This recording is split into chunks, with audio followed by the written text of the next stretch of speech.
So hello and good day to all of you. This is Beth Wagner with Fierce. We're going to go ahead and get started and jump into how to diagnose a culture of nice and what to do about it. And before I even introduce myself and say a proper hello, I actually want to ask you a question. So as you're getting settled, as you're entering today, I'd love to dive right in with a question for you. Have you ever noticed yourself or your team sidestepping the real issues in your meetings or your conversations, or soft pedaling really important and critical feedback, or maybe even avoiding the difficult conversations altogether?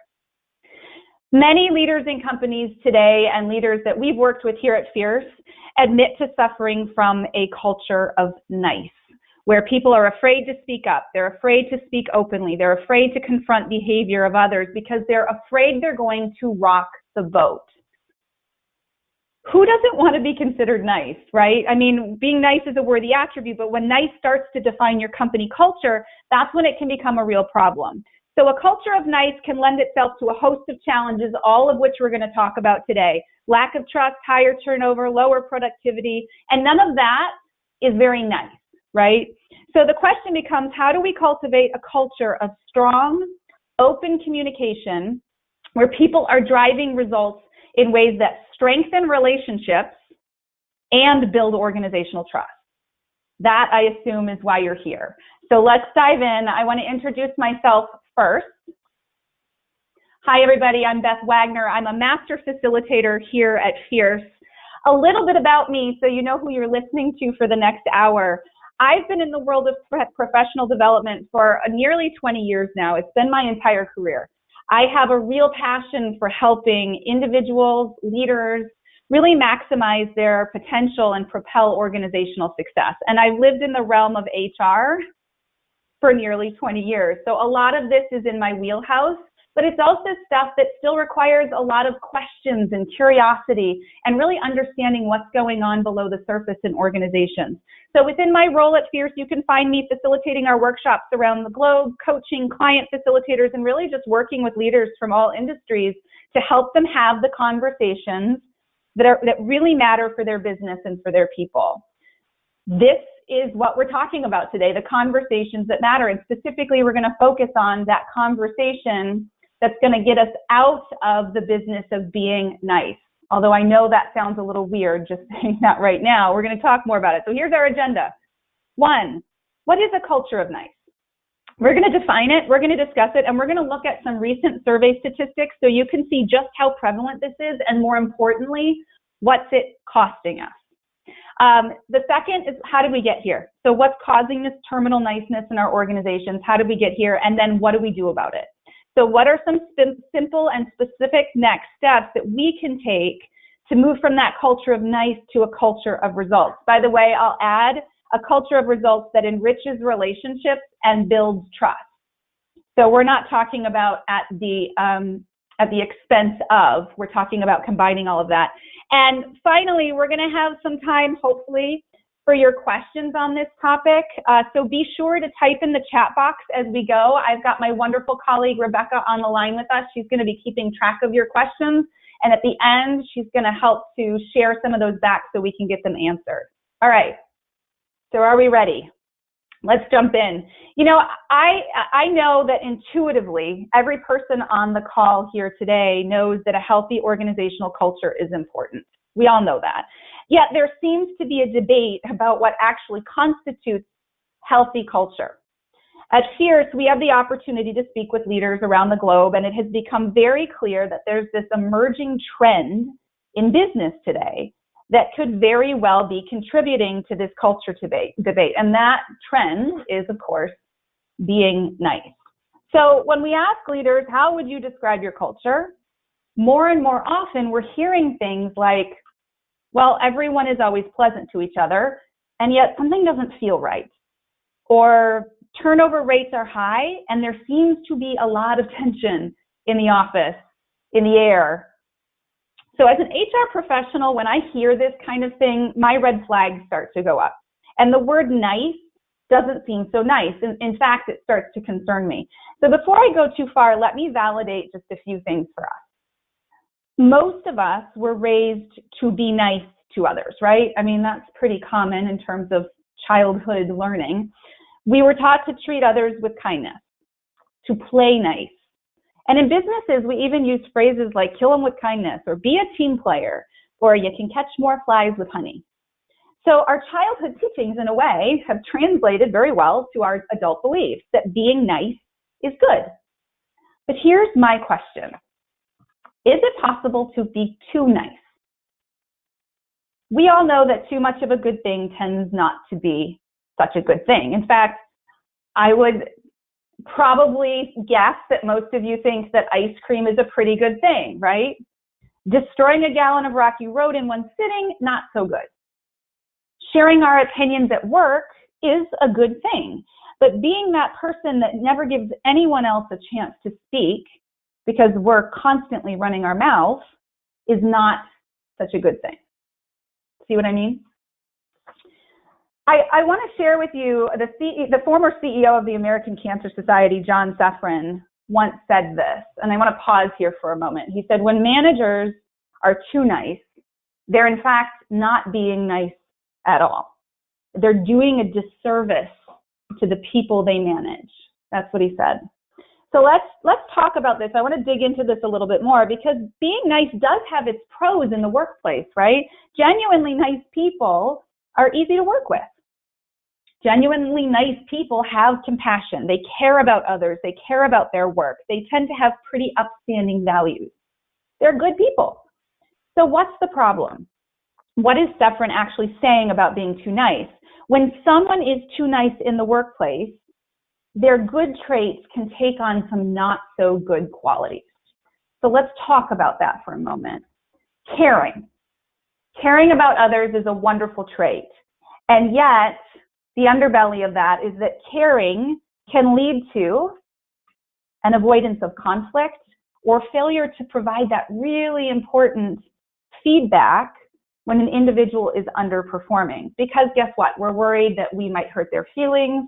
We're worried about their reaction. We're worried that we might be seen as mean, right? And that's probably the latter is the worst case scenario. None of us wake up in the morning and say, I really want to be mean today. I'd love for people to see me as being the difficult one to work with. We don't. So of course, we want to be nice. And yet that's a cost. We avoid conflict. Also, to be easy to work with sounds great, and yet the trait of being easy to work with can lead to the plight of never saying no, not speaking up in a meeting, never offering a dissenting opinion, even when that would be the responsible choice, because we're worried that people are going to see us again as difficult or not a team player, right? Do these realities sound familiar at all? I want to take a really quick poll and get a sense of where we're at. So give me just a moment to walk through our poll questions, and then we'll pull them up so you can do a little bit of work yourself. So how would you describe your organizational culture? We've got three choices. 1, too nice. So people say what others want to hear, not what needs to be said. We say yes far too often, and we avoid conflict like the plague, right? This is 1, that we're too nice. Number 2 is just right. So we're respectful to one another, and we deal with issues clearly and directly as they arise. 3 is too aggressive. So we could actually, this is where you could say, we could use a little bit of nice in this organization, right? Our culture is wrought with mistrust, perhaps even fear. People don't shy away from conflict, but they leave a really strong aftermath when they're dealing with conflict. So we're going to go to our poll. I'm going to send us to our poll right now so we can get a sense of how people are doing. And I can see everybody is quickly starting to populate that poll. So again, are you too nice, just right, or too aggressive? I'm going to give you just a moment or two more to make your final choice, and then we will broadcast those results. 3 more seconds. Okay, let's get a sense of how we did. Great. So this is not surprising to me, but 88% of you said, yeah, we're too nice. We had a few people that also said, yeah, we're just right, or no, we're far too aggressive. We actually need a little bit of that nice in our life. So hopefully for those of you that are just right or too aggressive, you can still start to take a look at how do we continue, at least for the just right people, this trend, and for the too aggressive, perhaps some of these same strategies or conversations that we're having today can also apply in your realm when the tables are turned. You know, I also would be curious, although I won't ask you at this point, but I'm very curious how many of you actually wanted to click on all three, right? Because, I mean, in a way, our culture is hardly made up of one kind of person. We have a whole plethora of people and issues and struggles and challenges, and it can get messy. And it's human, right? But regardless of how you answered, my goal today is to really share some tools that will help all of us be more effective at healthy communication, and that balance, right? Our pursuit of that balance between being nice, because remember, it's not about getting results at the expense of our relationships or the trust we're building, but the balance between being nice and getting the results we want. I'm not saying scrap niceness altogether. We have to be terribly rude, direct, aggressive individuals. That's not what we're looking for. But we want to shift and balance that out so that we can build those relationships while getting results. So I want to focus just a little bit more on that too nice category, because most of us who find ourselves in a culture of nice are there because we have had all the right intentions. We care about our company. We want to build relationships. We don't want to hurt people's feelings. We want to be seen as agreeable, but we also want to get results. So another question that I would ask is simply this: does our intent meet or match our impact? So I'm going to explain this a little bit. Let's say someone refuses to talk with you about their workload being too much to handle because they want you to see them as a hard worker and a successful team player. They don't want to ruin that reputation. They want you to know that they're committed, right? But the reality is their work is suffering because they just can't get everything done that's on their plate. So does their intent in that scenario meet their impact? No, it doesn't. By withholding that conversation, they're not actually getting the results they want. Or perhaps you've been avoiding telling one of your salespeople that a particular client of yours is unhappy with how they've been managing things, and you're withholding that information or conversation because you don't want to upset your salesperson. Because you know he's been through some really stressful times at home lately, so you want to spare him. You want to spare him the agony. But the result is the account's been so challenging for this employee that now he's visibly stressed out every single time you see him. And again, the client is still not pleased. So once again, does your intent meet your impact in that scenario? No. So what are we actually preventing when we avoid the conversations that need to take place? By avoiding the conversation in an effort to be nice or save someone from embarrassment or hurt or frustration, you are delaying the inevitable, right? You're guaranteeing more hurt and frustration. It just becomes a vicious cycle. I want to pause and just acknowledge there that, again, we all have the best of intentions, and yet the question we should be asking ourselves is, what are the results I'm experiencing? And does my intent match my impact? So let's take a closer look at what else a culture of nice, or terminal niceness, because I love that phrase, is actually costing our organization. At Fierce, we recently conducted a survey on this topic, and here is what we found. So you can see at the bottom the source is Fierce Inc. Culture of Nice questionnaire. So we had about 11 to 1,200 respondents who classified themselves as full-time workers in the U.S., and this was just a few months ago, earlier this year. And you can see that 8 out of 10, so 80% of U.S. full-time employees admit that they keep their concerns to themselves because they want to be seen as nice by their colleagues and leadership. So that's significant, right?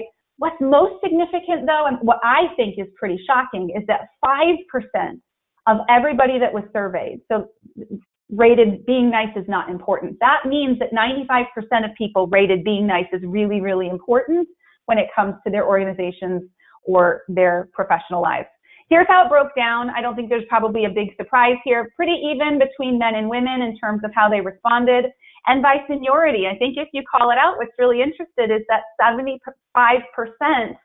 of the 80% that admit they have concerns of, they keep problems or concerns to themselves, 75% of those respondents were C-suite. 70% were senior level employees, and 80% were entry level. So this is not a problem that just exists at any one level in the organization. This is throughout. I think that's significant as well. Okay, so in addition to this, just sharing that 6 out of 10, so 60% say they've been fearful of voicing a concern at work. What I think is shocking here are how these are broken down. So the majority, by a margin, but the majority were C-suite leaders. And to me, that's very interesting and a bit concerning that while we're saying we should all be open and frank and direct in our conversations, there is a real fear of doing just that. And with men and women, I'm not sure that's a big surprise that that's the way that it broke down. So this was real data that we received from quite a decent slice of individuals through this survey. And with statistics like these, I think we can start to calculate the price that we're paying organizationally, right? At the end of the day, there are really 3 costs that we bear when we have this culture of nice. The first is that top talent are leaving. So when a manager is too nice to an employee who is not performing, or maybe a peer refuses to give feedback to another peer that's not pulling their weight, the bar for what's acceptable in the organization or on the team drops. And guess what? Our talent pool follows. The employees who are performing well, or the colleagues who are taking on additional workload to make up for the lackluster performance of somebody else, well, they become frustrated or resentful or demotivated. So relationships suffer, turnover is rampant, and the talent that you're actually able to hold on to is typically those people who are underperforming. There's very little growth and development. That leads us to number 2, which is low productivity. So employees who aren't told what they're doing wrong or what they could do better, because a culture of nice is in the driver's seat, understandably believe that they're doing great, right? And that makes sense. Yeah, if I'm not hearing it, I must be doing something right. So they continue with the same behavior. And this leads to a plummet in productivity or overall performance. Over time, because again, we don't want to upset the apple cart, we end up settling for mediocrity. And mediocre talent, mediocre work lead to mediocre results at best. And when we put these 2 things together, top talent leaving, low productivity, we get loss of time and money. Turnover and retention issues are so expensive. I think all of you probably know that intuitively if you haven't worked with that or that data or information for your own organizations intimately. Rework, stalled initiatives, failed execution, unclear expectations, that's all so costly. The list is so long and every single item hits the bottom line, which decreases our ability to really generate the results that we're looking for ourselves as an organization and for the people that we're serving. Before I flip, I want to mention there's the president and CEO of Corridor Consulting. His name's Russ Edelman. He conducted an interesting survey recently of 50 top CEOs, and he asked them, what is the cost to your business for being too nice? When you're too nice, what's the cost to your business? And collectively, those CEOs said that being too nice cost them roughly 8% of their gross revenues. They came up with a number. If you want to do more research on this particular study, just put in Russ Edelman and nice survey, and you'll see that pop up. But really, I want to just focus on that number because that's what's appalling to me. Even though 8% doesn't seem huge, for a business that's making $1 million a year, that's $80,000. If you bump that for a business making $10 million a year, that's $800,000. So the inability to take initiative, the inability to stop avoiding the tough conversations with managers or employees is causing these CEOs to miss out on opportunities that would have contributed significantly to their bottom line. So in the end, being too nice causes talent to decline, relationships to suffer, productivity to plummet, trust to erode, and the bottom line to dwindle. Now, if you're all still with me, because this has been a little doom and gloom up to this point, and I'm painting not such a rosy picture, but guess what? There is hope. What's the antidote? What's the solution? At Fierce, we believe it's about having the conversations that are needed, not avoiding them. And here's the problem. In conversations I've had with leaders, oftentimes I'll get a question that's similar to this one, which is, I just want it to be easy. I want to have the right steps or the right script so that I can have this conversation and it's easy. And I often say to them, you're looking at the wrong thing. This is not about making these conversations easy. This is about, as a leader, getting comfortable being uncomfortable. Because guess what? We're working with human beings. So regardless of if you're coaching someone, confronting their behavior, giving feedback, every single person that you talk with is going to have a different reaction, a different perspective. It's going to be unique, and they're not always going to be easy conversations. So as leaders, while it's not really part of our job description, having conversations is the important piece, and even more important is getting comfortable with the fact that it's not always going to be comfortable. We're talking about fierce conversation. This is what it means to be fierce. So I want to share with you briefly what our definition of fierce conversations is, so you can get a better sense of that if you don't already know. And then I'm going to drive us into some of those solutions we've been hoping for. So the simplest definition of a fierce conversation is simply one in which we come out from behind ourselves into the conversation and we make it real.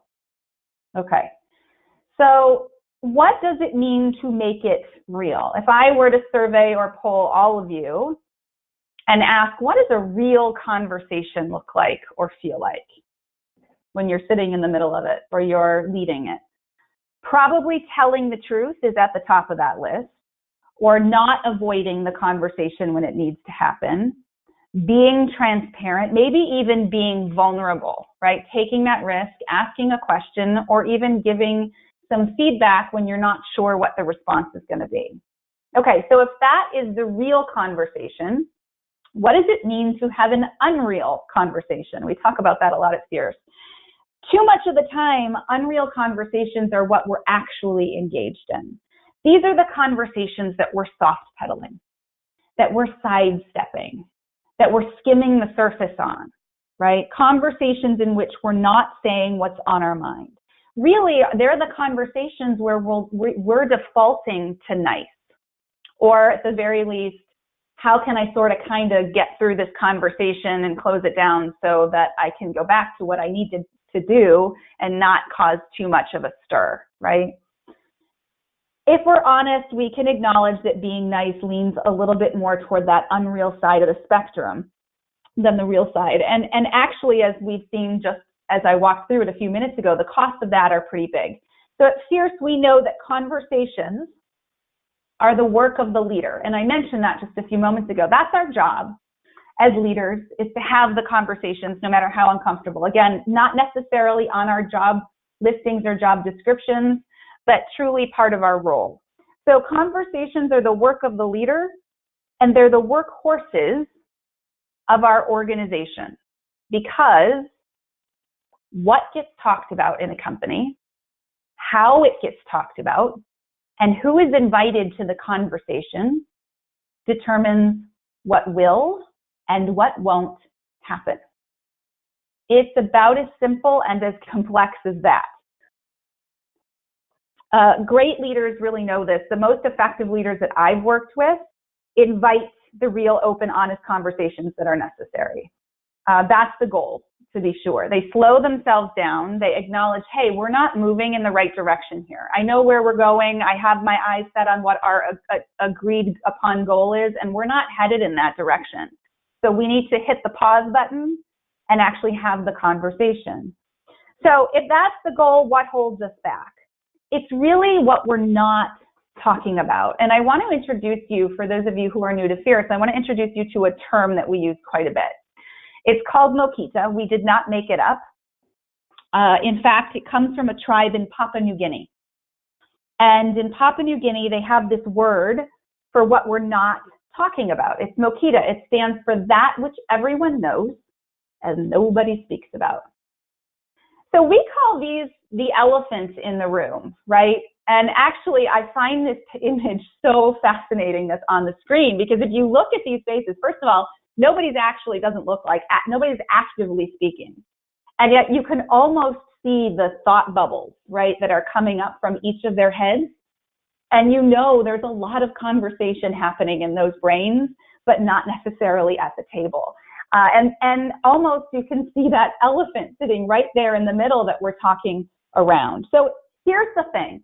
In New Guinea, the culture that uses this term, Mokita, they measure the health of their community based on the number of Mokitas that exist. So the more Mokitas, the less healthy. The fewer Mokitas, the more healthy. And why would that be? Well, because when we're not having the conversations that matter, we're carrying stress, right? We're carrying negative energy, we're carrying lack of authenticity, and that leads to less trust, less integrity, more personal anxiety, higher blood pressure, none of which is nice, right? So I'm going to encourage you right now to do something for me. I want you to take a scrap piece of paper or anything, a Post-it note, or even you can just kind of log it in your head. I want you to think of and perhaps write down, should be great, the Mokitas that come to mind for you. So I'm going to give you 60 seconds. I want to know, you do not have to share this with us, by the way, this is for your eyes only, but I want you to think about what are the things that you and people around you know, but no one is talking about. Maybe this goes from your professional life into your personal life, because guess what? We have Mokitas at home too. Once you've written them down, I'm going to ask you a follow-up question. But for now, I'm going to give you 60 seconds of silence. Some of you will hate me for that. Others will embrace not having to hear my voice for the next minute. But I want you to take 60 seconds and write down any Mokitas that exist for you.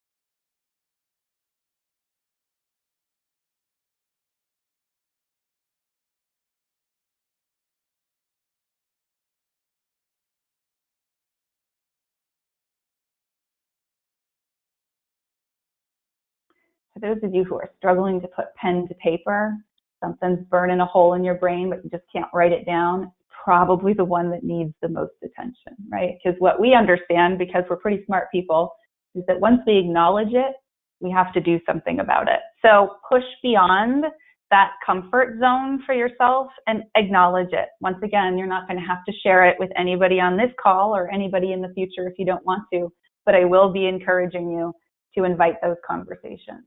As you're writing these down and as we move forward, I guess I would also ask you to consider, what are these missing conversations costing me? What are they costing my organization or my team or my family, if you've brought up some personal ones? What is the cost in your life of not having these conversations?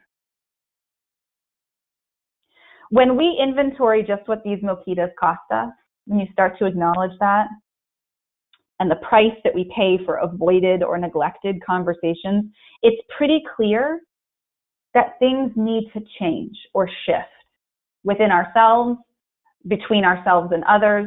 So how do we do that? We have the conversations instead of avoiding them, by choosing something else instead of being nice, instead of soft pedaling or skimming the surface on these conversations. So at Fierce, we found that one of the best ways to do this is to hold on to one of our core ideas that we talk about a lot here at Fierce. And that is that the conversation is the relationship. Consider it this way. If the two are equal to one another, the conversation truly is the relationship, then what I put into the conversation, I will get out of the relationship. So if I put honesty, authenticity, vulnerability into my conversations, what will I get out of the relationship? Yeah, probably honesty, authenticity, maybe more trust, right? If I withhold what I'm really thinking and feeling, chances are pretty high that the people around me are going to do the same. So if you and I, as colleagues, add one more thing to the list of topics that we can't discuss because it's going to ruin another meeting, quite frankly, or if you and I add one more thing to the list of topics that we can't discuss at home as family or our spouses, it's not too long before all the possibilities for that relationship become smaller. Now, you hear people who lost touch or people who have failed relationships say all the time, we just stopped talking. Kind of woke up one day and realized, do I even know who you are or what your values are or what you believe in or what's important to you, right? So when we start to do this, the two people in the relationship start to slow the conversation down, we find ourselves not that much bigger than the space around our shoes, quite frankly, having 2 or 3 minute conversations that are just empty of meaning. I call these head-banging conversations in a lot of the work that I do with leaders. They're the conversations where you walk away and you think, did we enrich anything? Did we solve anything? Are we any better off than where we started? That happens sometimes in our meetings at work. We feel like we have to go back around and have yet another conversation that's exactly the same because this one, I felt like I was talking to a brick wall or I didn't exactly get out what I was going to say. These are those conversations that force us to kind of bang our heads against the wall thinking, what just happened? We actually had an engineer in one of our sessions who was kind of excited when he heard this idea because he turned it into a formula. And he said, C equals R. Here's the beauty. This becomes a really quick diagnostic tool that you can use. When I realize that a relationship isn't where I want it to be or where I wish it was, all I have to do is ask myself, what conversations are missing here? What conversations am I avoiding? It's pretty easy math that we can apply over and over and over again to different situations. So let me ask you to do this. I would love for you to find another scrap piece of paper, flip the one over that you just put your mojitos on, find another sticky note, whatever. And I want you to write C on the top left of that page and R on the top right. Okay, make 2 columns, C and R. On the right-hand side under R for relationships, I want you to write down all of the qualities that you value in a relationship. Let's start with colleagues. What are the qualities that you value in those relationships at work? So you might put something down like trustworthiness or authenticity, or someone needs to be open and honest with me, right? I want you to just write down as many different things as you can think of. And then what you will do is on the flip side, say, okay, given that that's the relationship I want, what are the conversations that are required? What do the conversations need to have in order for that relationship to be what I want it to be? Likely, it's going to be similar. So if I want trustworthiness, authenticity, openness, honesty in my relationship, I'm probably going to need to have all of those qualities in the conversations that I'm having, right? You can actually take this formula one step further, too.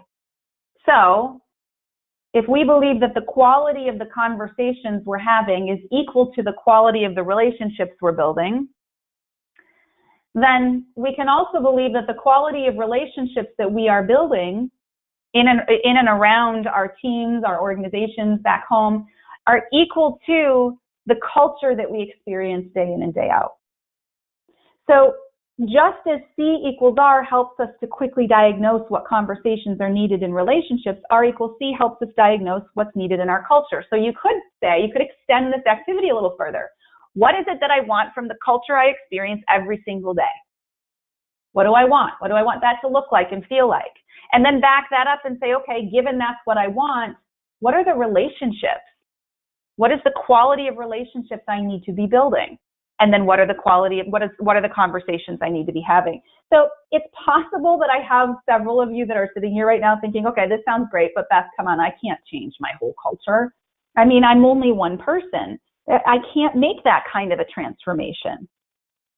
Okay, I get it. And here's the good news. Culture does not live outside of you. You are actually a very important piece of the culture. You choose it. You choose it in the conversations you are willing to have or the conversations that you don't have. And even more, if you are in a leadership position, you are modeling and reinforcing that culture every single time you interact with other people. All right, so people will follow your lead if you're in a leadership position, and if you're not having the conversations that are needed, I guarantee you they won't either. But the reverse is also true. And there's a quote that I absolutely love that I'll share with you because I think it's very insightful when we think about our own awareness. How are we showing up? The quote is this: "You are always modeling something.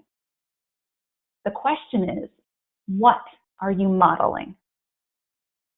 You are always modeling something in your behavior. You are influencing and impacting people around you, whether you are in a formal leadership role or not. The question becomes, what are you modeling? Are you modeling courage and the ability to invite these conversations because you want to improve the culture, the relationships around you? Or are you sidestepping, soft-pedaling the conversations because you don't want, because it's a fear, right, which is rational, of not wanting to upset the apple cart, which I've now said twice in this webinar, and it's a fairly old reference, so I'm not sure where it hit my brain. I must have read it or heard it somewhere, but anyway. You're always modeling something. The question is, what are you modeling? Consider that for yourself. What kind of culture do you want to be a part of? And what does that require of you? These two questions, if you don't take anything else away from today, I want you to walk away with this as a reflective activity. You know, in fact, I'll just, as a sidebar, some leaders often say to me, oh, geez, reflection. Reflection. I don't have time for reflection. I barely have time for these conversations that I need to be having. Here's a little bit of a hint. In fact, it's rooted in a lot of science. So there was a research study that was done by a woman from Harvard, a Harvard researcher, and her team. Her name's Francesco Gino. And she did a survey called the Power of Reflection. And it showed that individuals who pause in their day to reflect on their performance and their behavior outperform those who do not by 20 to 25%. It's a real number. So in my encouragement to you, I'll lean into that science and say, let's all take a collective breath and move forward wanting to do better and more by asking ourselves, what kind of culture do we want to be a part of? And more importantly, what does that require of us? What does that require of us? And you can always have that conversation with yourself. There's a wonderful additional quote that says, if it is to be, it's up to me. Right? This is about empowerment. Yeah, there are a lot of things outside of our control, and I'm sure some of you are already taking notes about what you can't have a conversation about because it requires X, Y, and Z to happen first, right? So I'm not talking about the things you don't have control over. There are plenty of those. We could make laundry lists. I am asking you to think about the things you do have control of, and that's the conversations that are yours to have, that impact your relationships, that change your cultural experience. So with that, we understand, right, that conversations matter. We need to be having them instead of avoiding them. Choosing to be nice probably doesn't serve us. And we've acknowledged that the conversation equals the relationship and the relationship equals our culture, right? All of that, quite a bit. And we're going to talk about a little bit more. So again, what can we do to continue to move from that culture of nice to a culture of results? What actions can we step into? Glad you asked. And this, again, is about while enriching the relationship, because while we took that survey earlier, we want to be just right. We don't want to be on the too nice or too aggressive side. While we didn't spend a lot of time talking about what happens when an organization is too aggressive, we can probably think of the costs that are associated with that. So we want to be in that sweet spot, that balance. So that includes getting the results while enriching the relationship. So I want to take a moment with all of you and increase our awareness as leaders about how we think and how we think drives our behavior and our results. Okay, so let me share with you a couple of things. First of all, you see this little box. It's got opinions, attitudes, beliefs, and truths in it. I want to talk a little bit about context. Specifically, we call it the context filter. I would say some people and some leaders I work with might call it a bias or a perspective or an assumption, but we're going to use the term context filter today. This is the lens through which we view and interpret everything that happens to us on a daily basis. So it is made up of our opinions, attitudes, and beliefs. And when we hold on to our opinions, attitudes, and beliefs strong enough for long enough, guess what? They become our truths, with a big old capital T. And what happens is we tend to reject or dismiss the information that doesn't align or support our context. And we let in the info that validates it.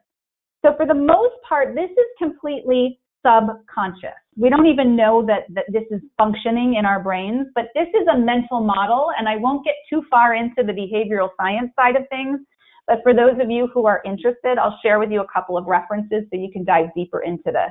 But let me show you how this works, and more importantly, talk about how we can start to support, right, the environment, the culture, the results that we're looking for.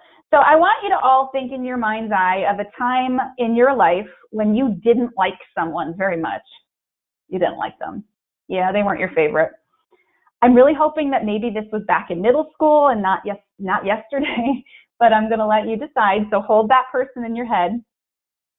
And I'm going to walk you through a series of questions.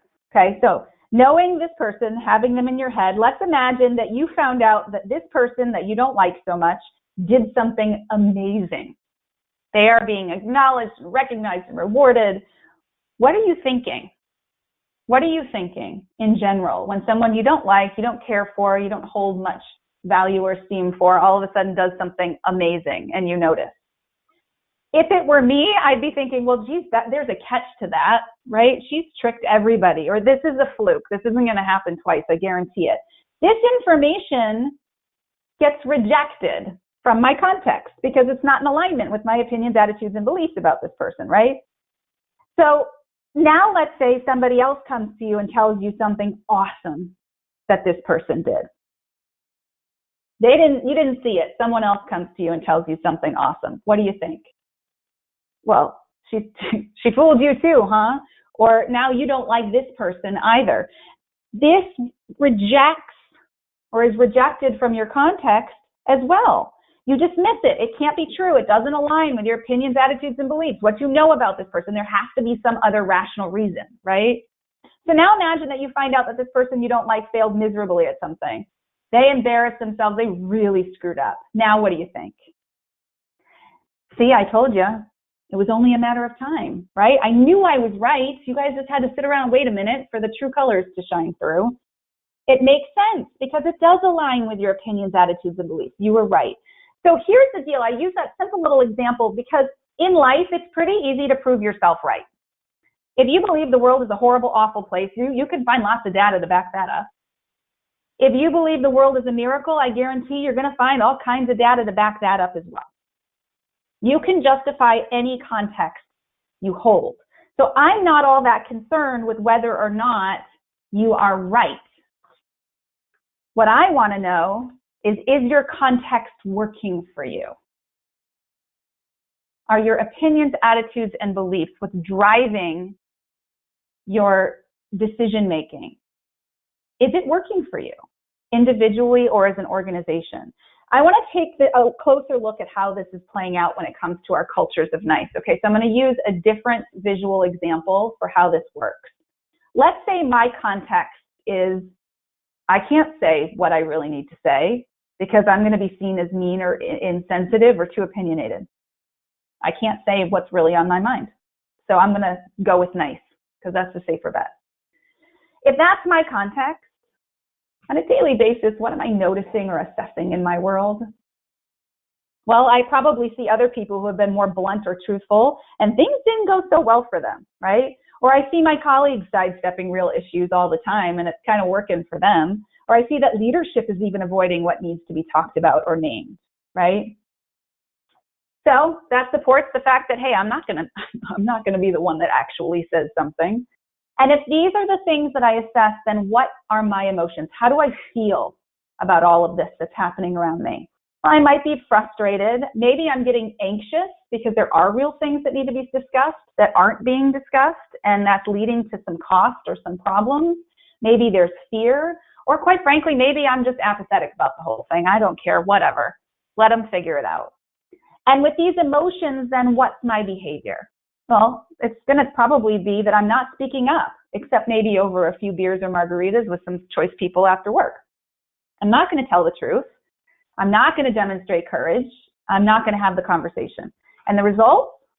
Well, I get to be right about my context. It's more of the same, right? I say, see, I'm right. I can't speak my mind. I won't speak my mind. It's not good stuff, right? It's being upfront, being truthful, being authentic is only going to get me into trouble. So again, what are we to do? What's the answer? If this is a kind of a self-perpetuating loop, right? Because our context impacts our results over and over and over again. And if this loop actually looks somewhat familiar to you, I told you I'd give you a reference as to where this comes from, because this is not just something that Fierce decided to make up. This is rooted in behavioral science. It's not a new theory. This idea that our thinking drives our action has been around for decades. So if you have two people that you want to look up to dig into this a little further, you can look into Chris Argyris, who actually was from the 1970s. He's the one that he didn't stumble upon it, but he really created what we now call the ladder of inference. I'll say it again, the ladder of inference. Lots of psychology stuff that we don't have to go into today, but I want you to know where this comes from. And then in addition, there's another gentleman by the name of Peter Senge, who, if you've had, I don't know if I would call it the distinct pleasure of picking it up, but he wrote a book called The Fifth Discipline. It's very, very, very, very long, and it's fascinating, but it's a pretty heavy read. Both gentlemen were very key in this idea of how our brains, our thinking, drives our action, and the problems that can be associated with it if we're running on assumption. So the word assumption becomes very big and key here. So with this in mind, that our thinking, what we assume or we think we believe or know to be true about people or things or events, how that can drive our results in a good way or a not so good way. Let's try this one more time, because there's something easy that we can do. This is not about changing reality, but it is about starting to expand our context. So let me start over. Let's say then, if I'm expanding my context, I say, all right, it's true. We have a culture of nice in our organization. And I realize that I have to demonstrate more courage and truth-telling, because guess what? Beth said the conversation is the relationship and the relationships are the culture. So if it is to be, it's up to me. I have to start inviting more of these conversations. If that's my context, what am I starting to assess now? What am I noticing or picking up on? Well, I'm probably going to notice a lot more opportunities where I can try to speak my mind. There are opportunities. I acknowledge maybe that I have coworkers I could give some feedback to that I've been withholding. Maybe I sit in meetings and realize I could offer my opinion, even if it's not all that popular, but I have an opinion and I haven't offered it, right? And if those are the assessments I'm making, what emotions am I feeling? Well, I might still be afraid, but I might also feel empowered, maybe hopeful, or getting kind of curious. And if that's how I feel, what's my behavior? Well, I try. I'm going to risk. I'm going to jump in and invite the conversation instead of avoiding it. Might not be perfect, but I'm making progress. And my results? Likely the caliber of my conversations are shifting. Relationships are changing bit by bit over time. Even I might notice that the culture is starting to change as well, because the conversation is the relationships are the culture. So if I see a conversation that needs to be had, I have to invite it. It does not mean we need to, quote unquote, change our attitude or change reality. I can still say, hey, I'm apprehensive about this, and hey, we still have a culture of nice. It might not be easy for people to hear this. And I believe that if I start having these conversations, things will shift. Really, you can do this for yourself, maybe even later today if you have a few moments. I want you to take a screenshot of this slide, maybe, or it's very easy. You can, if you haven't already, just draw it out or write it down. I want you to go back to those mojitos that you wrote down, those elephants in the room, those things that everybody knows but no one's talking about. And I want you to choose even just one of those and walk yourself through this context result cycle. How is that mojito impacting your context? What you assess, what your emotions are, what your behavior is, your results. Then go through a second time, this time expanding your context like I just did. And what if that mojito didn't exist? Or what if you named it instead of avoiding it? What if you were having that conversation? What would your new context be? Or how could that expand or shift your context? What would you assess? What would you feel? How would you behave? What results would you experience, right? See, when we recognize the power of our thinking and then we choose curiosity over the need to be right, we get different results and likely better results. Even more, we begin to recognize and acknowledge that everybody has a context filter. And most of them are different than ours unless we have clones of ourselves walking around. So when we let go of our need to be right, to prove ourselves right, and instead we get curious about what other people see, or we get curious about trying something different, we can start to shift from this culture of nice, where we're really not saying much of anything except being agreeable, and we can shift to a culture of results that's rooted in enriching the relationship. Here's a really simple context shift that you can make right away. What if you replaced the word nice, so let's scratch it out, it doesn't exist, with in service?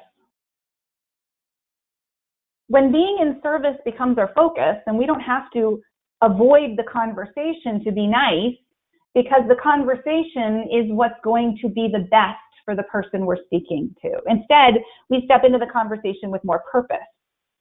Right? So being in service, when that's our focus, we're more apt to express our opinion or to give constructive feedback because we know it's going to be helpful, or at least it will help.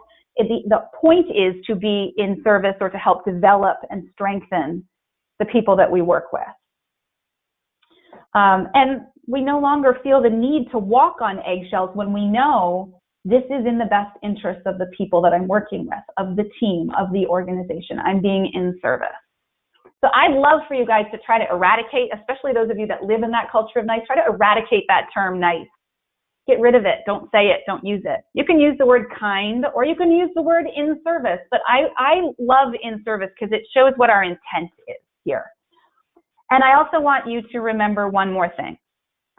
While no single conversation is guaranteed to change the trajectory of a career, a company, a relationship, or a life, any single conversation can. We don't get qualifiers before conversations.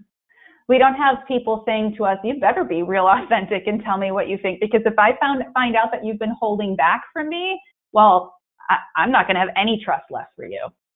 And this is going to send my interest in this company and this team south, right? We don't get qualifiers like that. So any single conversation that we step into can shift things for us.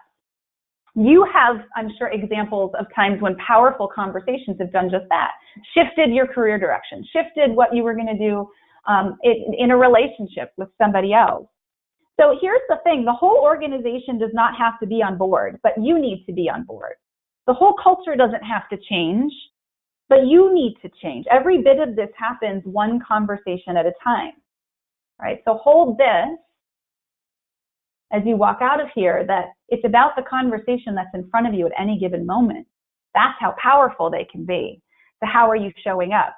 Here's where we've been the last few minutes. I know I'm getting to the top of the hour and I really want to get at least one question in. So let's get through this. Here's where we've been, and then I'll get into those questions.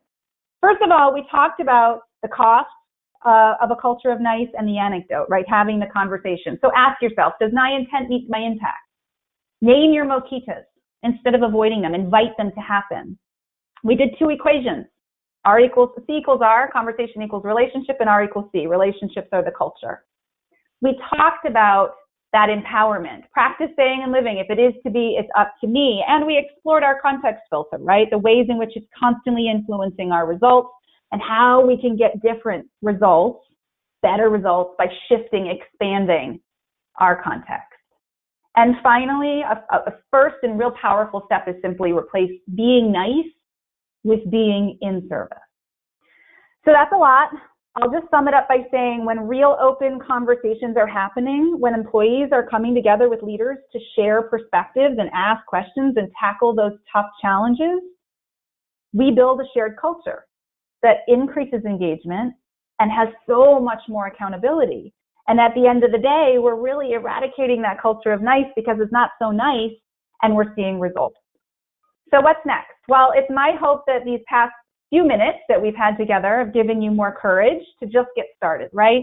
Get rid of the mojitos, say what needs to be said, become fierce. And to help you do that, I just want to share with you what I've talked about already, which is this niceness survey that we did, go ahead and text the word insights to 66866, or write it down quickly if you're going to do it later, because I'm going to move forward in my slide. But text insights to 66866 and you can get a copy of Fierce's Culture of Nice research. And also, please feel free to reach out to us.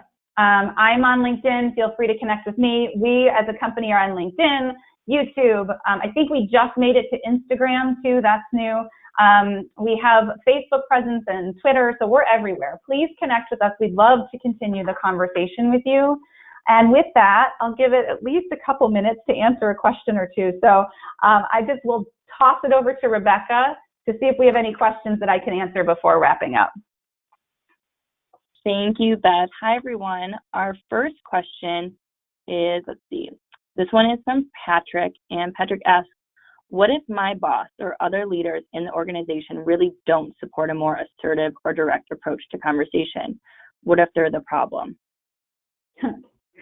I like the last part. What if they're the problem, right? So I think it was Patrick. Thank you for the question.